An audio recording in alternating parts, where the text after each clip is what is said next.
ഇപ്പോൾ 2 ക്ഷേത്രങ്ങളിൽ, ഒന്ന് കടയ്ക്കൽ, അത് തിരുവനന്തപുരം ജില്ലയിലാണ്. കടയ്ക്കൽ എന്ന് പറയുന്ന സ്ഥലത്തിന് മറ്റൊരു പ്രത്യേകതയുണ്ട്. കുമ്മിൾ കടയ്ക്കൽ എന്നൊക്കെ പറയുന്ന നക്സൽ ബാരികളുടെ പഴയ നക്സലൈസത്തിൻ്റെയൊക്കെ വലിയ നാടാണത്. 5 തലമുറകളായി നിങ്ങൾക്കൊപ്പം PRS ഹോസ്പിറ്റൽ. അവിടുത്തെ ഒരു പ്രധാനപ്പെട്ട കുടുംബത്തിലെ അംഗത്തിൻ്റെ തലവെട്ട് റോഡിലൊക്കെ കൊണ്ടുവച്ച് അത് വളരെ പ്രസിദ്ധമായ വേറൊരു തരത്തിൽ പ്രസിദ്ധമായ സ്ഥലം കൂടിയാണ് അവിടെ. അതുപോലെ കതിരൂരും ധാരാളമായി കമ്മ്യൂണിസ്റ്റ് പാർട്ടിക്കൊക്കെ നല്ല സ്വാധീനമുള്ള സ്ഥലമാണ്. അപ്പോൾ കമ്മ്യൂണിസ്റ്റ് പാർട്ടിയുടെ നല്ല സ്വാധീനമുള്ള 2 പ്രദേശങ്ങളാണ് കടയ്ക്കലും കതിരൂരും. ഒന്ന് കണ്ണൂരാണ്, ഒന്ന് തിരുവനന്തപുരം ജില്ലയിലാണ്. 2 സ്ഥലത്തും ഉത്സവങ്ങളോടനുബന്ധിച്ച് ചെറിയ വിവാദങ്ങൾ വന്നിട്ടുണ്ട്. പണ്ട് കാലത്ത് ഞാൻ ഉത്സവ കമ്മിറ്റിയിൽ ഉണ്ടായിരുന്നൊരു കാലമുണ്ടായിരുന്നു. എൻ്റെ നാട്ടിലെ ഒരു ഉത്സവ കമ്മിറ്റിയിലുണ്ടായിരുന്നു. അന്ന് KPSCയുടെയൊക്കെ നാടകം വെക്കും. KPSCയുടെ നാടകത്തിൽ യഥാർത്ഥത്തിൽ കമ്മ്യൂണിസ്റ്റ് പാർട്ടിയുടെ ഒരു കൊടി അല്ലെങ്കിൽ ചുവന്ന കൊടി പിടിക്കുന്നുണ്ട്. നിങ്ങൾ എന്നെ കമ്മ്യൂണിസ്റ്റ് ആക്കി, നിങ്ങൾ എന്നെയും കമ്മ്യൂണിസ്റ്റ് ആക്കി എന്നൊക്കെ പറയുന്ന സമയത്ത് ചുവന്ന കൊടി പിടിക്കുന്നുണ്ട്. പക്ഷേ അതൊന്നും അത്ര ഒരു അമ്പലം പിടിച്ചെടുക്കുന്നതിൻ്റെ ഭാഗമായിട്ടോ അല്ലെങ്കിൽ അമ്പലത്തിലെ മറ്റെന്തെങ്കിലും നമ്മുടെ സ്ഥാപിതമായ എന്തെങ്കിലും താല്പര്യം അതിനകത്ത് കൊണ്ട് ഫിറ്റ് ചെയ്യണമെന്ന് പറഞ്ഞിട്ടൊന്നും അല്ല ചെയ്തത്. സാംബശിവൻ്റെ കഥാപ്രസംഗം മൊത്തത്തിൽ ഇനി ഒന്ന് കേട്ട് നോക്കൂ, റീവൈൻഡ് ചെയ്ത് കേട്ട് നോക്കൂ. അത് മുഴുവൻ വിപ്ലവ കഥാപാത്രങ്ങളാണ്. അദ്ദേഹം എടുത്തിരിക്കുന്നത് ഏത് കഥാപാത്രം എടുത്താലും 20-ാം നൂറ്റാണ്ട് ഉൾപ്പെടെയുള്ള ഏത് കഥ എടുത്താലും അതിന് മുഴുവൻ അദ്ദേഹം പറയുന്നത് വളരെ സാധാരണക്കാരുടെ കാര്യങ്ങളും നിശബ്ദരായ നിസ്വരായ ജനങ്ങളെക്കുറിച്ചൊക്കെ തന്നെയാണ് പറയുന്നത്. അതൊരു തരത്തിൽ പറഞ്ഞാൽ ഒരു സോഷ്യലിസവും കമ്മ്യൂണിസവും ഒക്കെ തന്നെയാണ് പുള്ളിയുടെ മനസ്സിൽ കിടക്കുന്നത്. അതിലെ ഉണ്ണികൃഷ്ണൻ, KPSC, കാളിദാസ കലാകേന്ദ്രം, മിക്കവാറും ഒരു കാലഘട്ടത്തിലെ കലയും കലാ പ്രവർത്തനങ്ങളും ഒക്കെ അങ്ങനെ ചെയ്തിരുന്നു. അമ്പലങ്ങളിലും തന്നെ ചെയ്തിരുന്നു. പക്ഷെ അന്നൊന്നും വലിയ വിവാദങ്ങൾ ഉണ്ടായിട്ടില്ല. ഒന്ന്, അതിന് ഈ ചെയ്യുന്നതിൻ്റെ ഒരു മെരിറ്റും ചെയ്തു പോകുന്ന രീതിയൊക്കെ കാണുമ്പോൾ അത് മറ്റൊരു പർപ്പസിന് വേണ്ടി അല്ല എന്ന് ആളുകൾക്ക് തോന്നും. അപ്പോൾ ഇവിടെ കടയ്ക്കലിൽ സംഭവിച്ചതിൻ്റെ യുക്തി ഒന്ന് പരിശോധിക്കേണ്ടതുണ്ട്. കടയ്ക്കലിൽ പുഷ്പനെ അറിയാമോ എന്നുള്ളൊരു പാട്ട് പാടി. അപ്പോൾ അതിൻ്റെ ഗായകൻ തന്നെ ഇന്ന് പച്ചക്കള്ളം പറഞ്ഞിരിക്കുകയാണ് പത്രത്തിൽ. അങ്ങനെ പച്ചക്കള്ളം പറയാൻ പാടുണ്ടോ? ഗായകൻ പറഞ്ഞിരിക്കുന്നത് എന്താണ്? ആഡിയൻസിൽ നിന്ന് ആവശ്യപ്പെട്ടു. സ്വാഭാവികമായിട്ട് ആഡിയൻസ് ആവശ്യപ്പെടുന്ന, പ്രേക്ഷകർ ആവശ്യപ്പെടുന്ന അല്ലെങ്കിൽ കേൾവിക്കാർ ആവശ്യപ്പെടുന്ന പാട്ട് പാടും. ശരിയാണ്. പക്ഷേ കേൾവിക്കാർ പറയുന്ന എല്ലാ പാട്ടും പാടാറില്ല. ഒന്നാമത്തെ കാര്യം, പറയുന്ന എല്ലാ പാട്ടും പാടാറില്ല. അവർക്ക് കൂടി കംഫർട്ടായിട്ടുള്ള പാട്ട്, പാടുന്നവർ കൂടി കംഫർട്ടായിട്ടുള്ള പാട്ടേ പാടാറുള്ളൂ. അതവിടെ നിൽക്കട്ടെ. ഇനി ഈ പാട്ടുകളെ പുഷ്പനെ അറിയാവുന്ന പാട്ടെല്ലാം കംഫർട്ടായിരുന്നു വിചാരിക്കുക. അങ്ങനെ പാടുമ്പോഴും എങ്ങനെയാണ് അതിനകത്ത് LED ലൈറ്റുമായി ബന്ധപ്പെടുത്തി DYFIയുടെ കൊടിയും CPMൻ്റെ കൊടിയും ഒക്കെ വരുന്നത്? അത് വരാൻ പറ്റത്തില്ലല്ലോ. അതൊരിക്കലും വരാൻ പറ്റത്തില്ലല്ലോ. അപ്പോൾ അത് നേരത്തെ തന്നെ പ്ലാൻ ചെയ്ത് ആരെങ്കിലും കൊണ്ട് ചോദിപ്പിക്കുന്ന രീതിയിലൊക്കെ ഇങ്ങനെയും പാട്ടുണ്ട്, വിപ്ലവ ഗാനങ്ങളുണ്ട് എന്ന് പറഞ്ഞ് ആരെങ്കിലും ചോദിക്കുന്നത് കൊണ്ടല്ലേ, അത് ചോദിപ്പിച്ചതാണോ എന്ന് ആളുകൾക്ക് ബുദ്ധിമുട്ടുണ്ടായാലോ. അപ്പോൾ തീർച്ചയായിട്ടും അത് അങ്ങനത്തെ പ്രവർത്തനങ്ങൾ നമ്മൾ ഒഴിവാക്കണ്ടേ. അതുപോലെ തന്നെ കടയ്ക്കൽ ക്ഷേത്രത്തിൻ്റെ ഒരു ആൽമരമുണ്ട്. അമ്പലത്തിൽ ആൽമരത്തിൻ്റെ വിശ്വാസം എന്താണ്? ആൽമരത്തിന് വലിയ വിശ്വാസമുണ്ട്. ആൽമരത്തെ സംബന്ധിച്ചിടത്തോളം അതിൻ്റെ മുകളിൽ CPMൻ്റെ കൊടി കെട്ടിയിട്ടുണ്ട്. അങ്ങനെയൊന്നുമല്ല അമ്പലം പിടിക്കുന്നത്. അമ്പല കമ്മിറ്റി പിടിക്കുന്നത് ഇങ്ങനെയൊന്നുമല്ല. അമ്പല കമ്മിറ്റി പിടിക്കുന്നതും അമ്പലം പിടിക്കുന്നതും ഇത്തരത്തിലേ അല്ല. വിശ്വാസികളെ മുറിവേൽപ്പിച്ചുകൊണ്ട്. അത് നിങ്ങളൊരു കാര്യം മനസ്സിലാക്കുക. ഇവിടുത്തെ കുറച്ച് RSSകാരോ BJPക്കാരോ വിശ്വഹിന്ദു പരിഷത്തോ ഹിന്ദു ഐക്യവേദിക്കാർ മാത്രമല്ല. അവർ സംഘടനകൾ ഉള്ളത് കൊണ്ട് അവർ ചിലപ്പോൾ പ്രതികരിക്കും, അത് വേറെ കാര്യം. പക്ഷെ ഇവിടുത്തെ മഹാഭൂരിപക്ഷം വരുന്ന വിശ്വാസി സമൂഹമുണ്ട്. അതിൽ കമ്മ്യൂണിസ്റ്റുകാരുണ്ട്, കോൺഗ്രസ്സുകാരുണ്ട്, BJPക്കാരുണ്ട്, RSSകാരുണ്ട്. എല്ലാ ജാതി മതത്തിലും എല്ലാ ജാതിയിലും വിശ്വസിക്കുന്നവരുണ്ട്, എല്ലാ രാഷ്ട്രീയ പാർട്ടിയിലും വിശ്വസിക്കുന്ന വിശ്വാസി സമൂഹമുണ്ട്. അവരാണ് ഇവിടുത്തെ ഭൂരിപക്ഷം. അവരുടെ മനസ്സ് വേദനിക്കും. അവരാരോടും ചെന്ന് പറയില്ല, അവർ ദൈവമേ കാത്തുകൊള്ളണമേ, ഇവർക്ക് നല്ല മനസ്സ് കൊടുക്കണമേ എന്ന് പ്രാർത്ഥിക്കേ ഉള്ളൂ. എന്ത് വന്നാലും അവർ പ്രാർത്ഥിക്കും. അതിനപ്പുറം അവർ പോയി ഒരു സംഘർഷം ഉണ്ടാക്കാൻ പോകില്ല. അപ്പോൾ എന്തിനാണ് അങ്ങനെയൊക്കെ ചെയ്യുന്നത്? തീർച്ചയായിട്ടും DYFIയുടെയും CPMൻ്റെയും LED വാളിൽ അതിൻ്റെ പാട്ട് വരുമ്പോൾ അതിൻ്റെ കൊടി വരണമെങ്കിൽ ഇത് നേരത്തെ ഡിസൈൻ ചെയ്യാതെ വരില്ലല്ലോ. അങ്ങനെ ഇറങ്ങി വരുന്നതാണോ? പാട്ട് വിപ്ലവ ഗാനം കേൾക്കുമ്പോൾ കൊടി ഇങ്ങനെ ഇറങ്ങി വരും. അപ്പോൾ അതല്ല സംഭവിക്കുന്നത്. അതുപോലെ തന്നെ നമ്മൾ കതിരൂരിൽ ചെഗുവേരയുടെ പടം വെച്ചുകൊണ്ട്, കൊടി വെച്ചുകൊണ്ട് ഇങ്ങനെയല്ല ശരിക്കും വിപ്ലവ പ്രവർത്തനം നടത്തുന്നത്. വിശ്വാസത്തെ സ്വാധീനിക്കുന്നത് എങ്ങനെയല്ല, വിശ്വാസികളെ കയ്യിലെടുക്കുന്നത് ഇങ്ങനെയല്ല, വോട്ട് നേടുന്നത് ഇങ്ങനെയല്ല. ഇത് സംഘർഷത്തിലേക്ക് പോവുകയുള്ളൂ, അരാജകത്വത്തിലേക്ക് പോവുകയുള്ളൂ.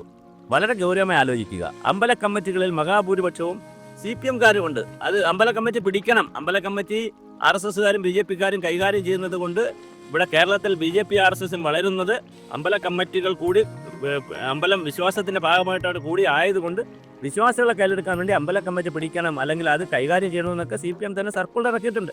അതൊക്കെ രാഷ്ട്രീയ കാര്യങ്ങൾ. അതിലൊന്നും എനിക്ക് താല്പര്യമോ അത് ശരിയോ തെറ്റോ ഒന്നും എൻ്റെ വിഷയമല്ല. BJP വളരുന്നോ അല്ലെങ്കിൽ RSS വളരുന്നോ അല്ലെങ്കിൽ CPM വളരുന്നോ അല്ലെങ്കിൽ ഓരോ പാർട്ടികൾ എന്തെന്ത് സ്ട്രാറ്റജികൾ ഉപയോഗിക്കും, അതൊന്നും വിഷയമല്ല. പക്ഷെ എല്ലാ പാർട്ടികളോടും പറയാനുള്ളത്, നിങ്ങൾ വിശ്വാസികളെ വിശ്വാസത്തിൻ്റെ വഴിക്ക് വിടുക. അവിടെ നിങ്ങൾ മറ്റു രീതിയിലേക്ക് പോകരുത്, ഒരു കാരണവശാലും പോകരുത്. അത് കതിരൂരായാലും കടയ്ക്കലായാലും ഏത് പ്രദേശത്തായാലും CPM-കാരോട് മനസ്സിലാക്കേണ്ടത് എന്താണ്, അല്ലെങ്കിൽ കമ്മ്യൂണിസ്റ്റുകാർ മനസ്സിലാക്കേണ്ടത് എന്താണ്? വിശ്വാസികളുടെ വിശ്വാസത്തെ രക്ഷിക്കുമ്പോഴാണ് നിങ്ങൾ അതിൻ്റെ ഭാഗമാകുന്നത്. അല്ലാതെ നാട്ടിൻതോളിലറിഞ്ഞ് ചെന്നായ്ക്കളെ പോലെയുള്ള പരിപാടികളൊക്കെ പലരും ചെയ്യാറുണ്ട്. നിങ്ങളത് ചെയ്യുന്നു എന്നുള്ള അഭിപ്രായം ഞാൻ ഈ വീഡിയോ കൂടി പറയുന്നില്ല, പക്ഷെ പലരും ചെയ്യാറുണ്ട്. അതൊന്നും നമുക്ക് പാടില്ല. സ്നേഹിക്കാമെന്ന് പറഞ്ഞ് വിളിച്ച് നശിപ്പിക്കുന്ന രീതിയുണ്ട്. ഞാനൊരു കൊച്ചു കഥ പറയാം. ഒരു നാട്ടിലൊരു പെൺകുട്ടി ഉണ്ടായിരുന്നു, ഒരു ഗ്രാമത്തിൽ. ആ പെൺകുട്ടിക്ക് നന്നായി വസ്ത്രം ധരിക്കാനുള്ള വസ്ത്രം പോലും ഇല്ലായിരുന്നു, ഭക്ഷണം പോലും നന്നായി കഴിക്കാനില്ല. പക്ഷേ പെൺകുട്ടിക്ക് എന്തുണ്ട്? നല്ല ശരീരമുണ്ട്, അല്ലെങ്കിൽ കാണാനൊരു സൗന്ദര്യമുണ്ട്. ശരീരത്തിൽ തടിയല്ല ഞാൻ പറഞ്ഞത്, ഒരു സൗന്ദര്യമുണ്ട്. അപ്പോൾ അങ്ങനെ സൗന്ദര്യമുള്ള കുട്ടി തൻ്റെ വീട്ടിൻ്റെ നടയിൽ കൂടെ പോകുമ്പോൾ മുതലാളി ഇങ്ങനെ എന്തെല്ലാം ദിവസം വെളിയിറങ്ങി ചായ കുടിച്ച് നിൽക്കുമ്പോൾ ഒരു ചെറിയ പെൺകുട്ടി പോവുകയാണ്. മകളുടെ പ്രായമില്ല. ആ പെൺകുട്ടി ഇങ്ങനെ നടന്നു പോവുകയാണ്. അപ്പോൾ ഒരു ദിവസം മുതലാളിക്ക് പെൺകുട്ടിയിൽ ഒരു താല്പര്യം തോന്നി. ഉടനെ മുതലാളി വിചാരിച്ചു പെൺകുട്ടിയോട് ഇങ്ങനെ താല്പര്യം തോന്നി അവളെ വിളിച്ചാൽ വരത്തൊന്നുമില്ല, പാവപ്പെട്ട കുട്ടിയാണെങ്കിലും ഇന്ത്യയിലാണ്, കുറേ ആത്മാഭിമാനമൊക്കെ കാണും, ഭാരതത്തിലല്ലേ, അപ്പോൾ വിളിച്ച ഉടനെ ഇങ്ങോട്ട് പൈസയ്ക്കെന്ന് പറഞ്ഞ് വരത്തൊന്നുമില്ല. അപ്പോൾ പിന്നെ എന്താ ചെയ്യുക? ഈ മുതലാളിയുടെ തലയിൽ ഒരു കുരുട്ടി ബുദ്ധി ഉദിച്ചു. എന്താന്ന് പറയാവോ? മുതലാളി അവിടുത്തെ തൊഴിൽക്കാരോട് പറഞ്ഞു ആ കുട്ടിയെ ഇങ്ങ് വരാൻ പറയുന്ന ദിവസം. എന്നിട്ട് ആ കുട്ടിയെ വിളിച്ചിട്ട് പറഞ്ഞു, എന്തിനാ മോളെ ഇങ്ങനെ ഇത്ര മോശമായ വസ്ത്രം ധരിച്ച് നടക്കുന്നത്? നല്ല വസ്ത്രം ധരിച്ച് നടക്കണം, അത് എന്നിട്ട് നല്ല ഭക്ഷണം വാങ്ങി കഴിക്കണം എന്നൊക്കെ പറഞ്ഞ്, നീ നല്ല സുന്ദരിയല്ലേ എന്നൊക്കെ പറഞ്ഞ് കുറച്ച് ഉപദേശിക്കുകയൊക്കെ ചെയ്ത് പണം കൊടുക്കാൻ തീരുമാനിച്ചു. ഭാഗ്യവശാലോ നിർഭാഗ്യവശാലോ ആ പെൺകുട്ടിക്ക് അത് മനസ്സിലായി. ഈ മുതലാളിയുടെ മനസ്സിലിരിപ്പ് മനസ്സിലായി. പെൺകുട്ടി പറഞ്ഞു, എനിക്ക് പണമൊന്നും വേണ്ട, ഞാൻ ഉള്ളത് വെച്ച് സന്തോഷിച്ചുകൊണ്ട് പൊക്കോളാം എന്ന് പറഞ്ഞു. അത് ശരിയാർത്ഥത്തിൽ ആ മുതലാളി അത് ചെയ്തത് ആ പെൺകുട്ടിയോടുള്ള സ്നേഹം കൊണ്ടല്ല, ആ പെൺകുട്ടി എങ്ങനെ വശത്താക്കാം എന്നുള്ള ചിന്ത ഇതാണ്. ഇത്തരത്തിലുള്ള മുതലാളിമാരുടെ ചിന്തകളുമായിട്ട് ആരും നടക്കരുത്.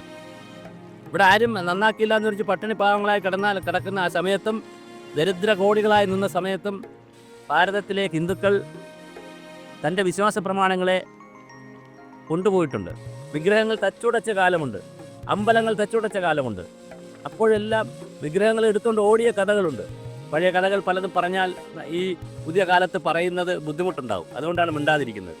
വിഗ്രഹങ്ങൾ എടുത്തുകൊണ്ട് ഓടിപ്പോകേണ്ട കഥകൾ വന്നിട്ടുണ്ട്. ഒരുപാട് കാര്യങ്ങൾ സംഭവിച്ചിട്ടുണ്ട്. എന്തെല്ലാം രൂപത്തിലൂടെ മതം മാറ്റത്തിന് ശ്രമിച്ചു, എന്തെല്ലാം രൂപത്തിൽ ജാതി മതത്തെയൊക്കെ മാറ്റി മറ്റ് വിഭാഗങ്ങളിലേക്ക് കൊണ്ടുവരാൻ ശ്രമിച്ചു. എന്നിട്ട് അതൊന്നും മാറാതെ 10,000 വർഷങ്ങളുടെ പാരമ്പര്യം കൊണ്ട് 5000-ഓളം വർഷമായി ഭാരതത്തിൽ ആരും പഠിപ്പിക്കാതെ KT ജലീൽ കഴിഞ്ഞ ദിവസം, മുൻ മന്ത്രി KT ജലീൽ കഴിഞ്ഞ ദിവസം പറയുന്നുണ്ടോ, മദ്രസകളിലാണെങ്കിൽ കുട്ടികളെ മതം പഠിപ്പിക്കുന്നു, സദാചാരം പഠിപ്പിക്കുന്നു, എല്ലാം പഠിപ്പിക്കുന്നു. ഇതൊന്നും പഠിപ്പിക്കാത്ത മറ്റ് മതം എന്ന് അദ്ദേഹം ഉദ്ദേശിച്ച ഹിന്ദു മതത്തെയാണല്ലോ. കാര്യം ക്രിസ്ത്യൻ മതത്തിൽ ഇതെല്ലാം പഠിപ്പിക്കുന്നുണ്ടല്ലോ, അവരെ പള്ളിയിൽ കാര്യങ്ങൾ പഠിപ്പിക്കുന്നുണ്ടല്ലോ. അപ്പോൾ അദ്ദേഹം മറ്റ് മതം എന്ന് 100 വട്ടം പറയുന്നു. മറ്റ് മതം എന്ന് പറയുന്ന ഹിന്ദു മതത്തെയാണല്ലോ ഉദ്ദേശിച്ചിരിക്കുന്നത്. ഹിന്ദു മതത്തിൽ ശരിയാണ്, ഒരു ആചാര്യനിരുതൊന്നും പഠിപ്പിക്കുന്നില്ല, ഒരു തത്വസംഹിതയില്ല, എല്ലാവരും ഈ പുസ്തകം വായിക്കുന്നില്ല. എത്രയോ വളരെ സീനിയർ ആയിട്ടുള്ള ആളുകൾ പോലും പല പുസ്തകങ്ങളും വായിച്ചിട്ടുണ്ടാവില്ല. രാമായണം എല്ലാവരും വായിക്കുന്നില്ല, മഹാഭാരതം വായിക്കുന്നില്ല, വേദങ്ങൾ വായിച്ചിട്ടുണ്ടാവില്ല, ഒന്നും ഉണ്ടാവില്ല, ഉപനിഷത്തൊന്നും വായിച്ചിട്ടുണ്ടാവില്ല. എങ്കിലും ഭാരതത്തിൻ്റെ മണ്ണിൽ ജനിച്ചിട്ടുള്ള ആളുകളിൽ ഒരു ആത്മീയത കിടപ്പുണ്ട്, ഒരു ആത്മാന്വേഷണം കിടപ്പുണ്ട്, ഒരു ആത്മജ്ഞാനം, ആത്മബോധം കിടപ്പുണ്ട്. അവർ അതുകൊണ്ട് ഒരുപാട് സദാചാരപരമായ ജീവിതം നയിക്കും മഹാഭൂരിപക്ഷം. ഇവിടെ ആരെയും തല്ലുകയില്ല. ലോകത്തുനിന്ന് വിവിധ രാജ്യങ്ങളിൽ നിന്ന് പല രൂപത്തിൽ വന്ന് ആരെയും ഉപദ്രവിച്ചവരല്ല. എല്ലാ തത്വസംഹിതകളും ഏറ്റുവാങ്ങിയവരാണ്. കമ്മ്യൂണിസം വന്നപ്പോൾ കമ്മ്യൂണിസം ഏറ്റുവാങ്ങിയവരാണ്. പ്രത്യേകിച്ച് കേരളത്തിലൊക്കെ നന്നായി ഏറ്റുവാങ്ങിയവരാണ്. പക്ഷെ അങ്ങനെയുള്ള സമൂഹത്തിൽ ക്ഷേത്രങ്ങളെ വഴിക്ക് വിടുക. ഒരു ക്ഷേത്രത്തിലും പോയി ബഹളം ഉണ്ടാക്കരുത്. കൂടൽമാണിക്യ മൂന്നാമത്തെ വിഷയം, കൂടൽമാണിക്യ ക്ഷേത്രത്തിൽ അവിടെ ഒരു പ്രശ്നമുണ്ടായി, അവിടെ ഒരു കഴകക്കാരന് വയ്ക്കുന്ന പ്രശ്നമുണ്ടായി. പക്ഷേ ഇന്നലെ യുക്തിവാദികളെല്ലാം കൂടി ചേർന്ന് ബഹളം ഉണ്ടാക്കുകയാണ്, സമരം ചെയ്യണം. എന്താ സമരത്തിൻ്റെ മുദ്രാവാക്യമാണ് രസം. ഡോക്ടർ അജയ് ശേഖറിനെ പോലെയുള്ള കാലടി സർവകലാശാല ഡോക്ടർ അജയ് ശേഖറിനെ പോലെയുള്ള ആളുകൾ ചെന്നാണ് ഉദ്ഘാടനം ചെയ്തത്. അജയ് ശേഖരൻ ഉദ്ഘാടനം ചെയ്തു. എന്താ മുദ്രാവാക്യം അവരുടെ എന്നറിയാവോ? കൂടൽമാണിക്യ ക്ഷേത്രത്തിൽ കയറരുത്, മറ്റ് ക്ഷേത്രങ്ങളിൽ കയറണം. കൂടൽമാണിക്യ ക്ഷേത്രത്തെ ബഹിഷ്കരിക്കുക യുക്തിവാദിയുടെ സമര കാര്യമാണ്. എന്തൊരു രസകരമായ കാലത്താണ് നമ്മൾ ജീവിക്കുന്നത്. അമ്പലത്തിലൊന്നും പോകരുതെന്നല്ലേ യുക്തിവാദി പറയേണ്ടത്. യുക്തിവാദി പറഞ്ഞ കൂടൽമാണിക്യ ക്ഷേത്രത്തിൽ പോകരുത്, അതിനെ ബഹിഷ്കരിക്കുക, മറ്റ് ക്ഷേത്രങ്ങളിൽ പോകാം. പിന്നെ വേറെ ഇന്നലെ അവിടെ പ്രസംഗിക്കുന്ന കേട്ടോ, അത് ബ്രാഹ്മണന്മാരുടെ ക്ഷേത്രമല്ല. പറയുന്ന ആരെ യുക്തിവാദികളാണ് ചെന്ന് പറയുന്നത്. ബ്രാഹ്മണന്മാരുടെ ക്ഷേത്രമല്ല, അത് ജൈനന്മാരുടെയും ഹരിജനങ്ങളുടെയും പട്ടികജാതി പട്ടികവർഗ്ഗക്കാരുടെയും, ഞാൻ ഹരിജനങ്ങളെന്ന് ഇപ്പോൾ പറയാറില്ല, പട്ടികജാതി പട്ടികവർഗ്ഗക്കാരുടെയൊക്കെ ക്ഷേത്രമാണ്. അതുകൊണ്ട് ആ ക്ഷേത്രം വിട്ടു തരണം. ബേസിക്കലി പറയേണ്ടത് ക്ഷേത്രവും ക്ഷേത്രാരാധനയും ഒക്കെ എതിർക്കുന്ന യുക്തിവാദികളാണ് ഇപ്പോൾ സമരം ചെയ്യുന്നത്. ക്ഷേത്രം വിട്ടുതരാൻ ഭൗതികവാദം പറയുന്ന കമ്മ്യൂണിസ്റ്റ് പാർട്ടിക്കാരാണ് അമ്പലങ്ങളിൽ കയറി വിപ്ലവഗാനം എന്ന് പറഞ്ഞ് ഈ കാര്യങ്ങളൊക്കെ നടത്തുന്നത്. കാലമേ, നീ എങ്ങോട്ടാണ് പോകുന്നത്? എന്താണ് സംഭവം? ഇതെല്ലാം അയ്യപ്പൻ്റെ വിളയാട്ടമാണോ? അയ്യപ്പനാണോ ഇതൊക്കെ എല്ലാവരെയും കൊണ്ട് ചെയ്യിക്കുന്നത്? യുക്തിവാദികളെയും കമ്മ്യൂണിസ്റ്റുകാരെയും സകല പേരെയും കൊണ്ട് അയ്യപ്പനാണോ ഇതൊക്കെ ചെയ്യിക്കുന്നതെന്നൊരു നല്ല രസകരമായ, നല്ല തമാശയുള്ളൊരു കാര്യമാണത്. എന്താണ് ഇവിടെ സംഭവിക്കുന്നത്. തീർച്ചയായിട്ടും ക്ഷേത്രങ്ങളെ വഴിക്ക് വിടുക, അത് വിശ്വാസികൾക്ക് വിടുക. ഒരു കാരണവശാലും അത് ഹൈക്കോടതി വിധി തന്നെയുണ്ട്. അമ്പലങ്ങളിൽ ഇത്തരം രാഷ്ട്രീയ പാർട്ടികളുടെ പരിപാടികളും കൊടികളും കൊടിതോരണങ്ങളും പറ്റില്ല എന്നുള്ള വളരെ ശക്തമായ സർക്കാർ ഉത്തരവുണ്ട്, കോടതി വിധിയുണ്ട്. അതിൻ്റെ ഇടയിൽ കൂടി ഓണത്തിൻ്റെ ഇടയിൽ കുട്ടുകച്ചവടം നടത്തുന്ന പോലെ ഇത്തരത്തിൽ കാര്യങ്ങൾ കയറ്റിയത് കൊണ്ട് വിപ്ലവ പ്രസ്ഥാനത്തിനായാലും യുക്തിവാദികൾക്കായാലും സമൂഹത്തിൽ മറ്റ് ആശയപ്രചരണം നടത്തുന്ന ആർക്കായാലും അത് ഗുണത്തേക്കാളേറെ ദോഷം മാത്രമേ ചെയ്യുകയുള്ളൂ. വെളുക്കാൻ തേക്കുന്നത് പാണ്ടായി തന്നെ പോകും.